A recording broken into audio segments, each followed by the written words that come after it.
منڈی میں ایک دکاندار کا قول تھا کہ کریے تو ڈریے، نہ کریے تو زیادہ ڈریے۔ ایک سونار کی دکان اس کے قریب تھی جو اکثر اس قول کا مذاق اڑاتا۔ ایک روز قیمتی ترین لباس پہنے، قیمتی ترین سواری سے اتر کر گاہک سونار کی دکان میں داخل ہوا۔ صاحب کے ساتھ ایک ملازم بھی بچے کو کندھے سے لگائے موجود تھا۔ امیر گاہک نے بہت سے زیورات خریدے اور گاڑی میں رکھوا دیے، لیکن ادائیگی کے وقت معلوم ہوا کہ اس کا تو بٹوا ہی غائب ہے۔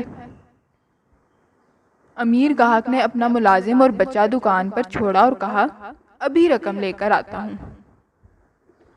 ملازم نے اس بچے کو جو کندھے سے لگا سو رہا تھا دکان میں پڑے دیوان پر لٹایا اور خود رفع حاجت کے لیے باہر نکلا اور غائب ہو گیا۔ شام ہونے کو آئی لیکن نہ گاہک کا کچھ پتا، ملازم بھی غائب اور بچہ بھی مسلسل سو رہا تھا۔ سونار نے فکر مند ہو کر بچے کو اٹھایا تو وہ مردہ تھا۔ سونار کے ہاتھ پاؤں پھول گئے۔